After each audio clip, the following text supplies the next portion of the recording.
नमस्कार मंडळी, स्वागत आहे तुमचं आमच्या चॅनलमध्ये। आवाज महामुंबईचा, शोध बातमीचा, कौल मनाचा। चला तर मग आमचे चॅनल लाईक करा, शेअर करा आणि सबस्क्राइब करा। धन्यवाद। महाबळेश्वर, गोठले, वेण्णा लेक आणि लिंगमाळा परिसरात निसर्गाचा चमत्कार, दवबिंदूंचे झाले हिमकण। राज्याचे मिनी काश्मीर समजल्या जाणाऱ्या महाबळेश्वरमध्ये निसर्गाचा एक आगळावेगळा चमत्कार पाहायला मिळत आहे। गेल्या काही दिवसांपासून सातत्याने घसरणाऱ्या पाऱ्यामुळे महाबळेश्वरचा परिसर अक्षरशः गोठला असून मंगळवारी पहाटे वेण्णा लेक आणि लिंगमाळा परिसरात चक्क हिमकणांची पांढरी शुभ्र चादर पसरलेली पाहायला मिळाली। यामुळे पर्यटकांमध्ये उत्साहाचे वातावरण असून काश्मीरचा अनुभव महाराष्ट्रातच येत असल्याची भावना व्यक्त होत आहे।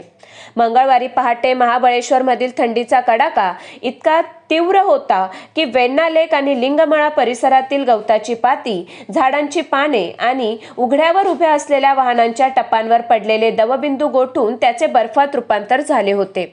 सूर्योदय होईपर्यंत हा परिसर पांढऱ्या शुभ्र हिमकणांनी झाकलेला दिसत होता।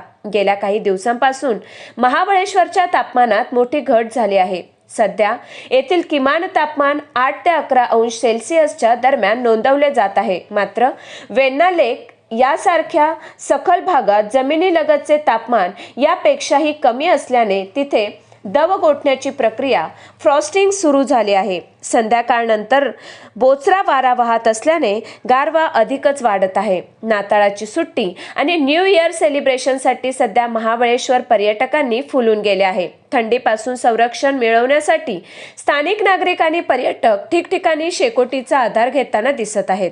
त्यातच हंगामात पहिल्यांदाच अशा प्रकारे हिमकण पाहायला मिळाल्याने पर्यटकांनी वेण्णा लेक परिसरात पहाटेपासूनच गर्दी केली होती। हवामान विभागाने दिलेल्या माहितीनुसार पुढील काही दिवस थंडीचा हा कडाका असाच कायम राहण्याची शक्यता आहे।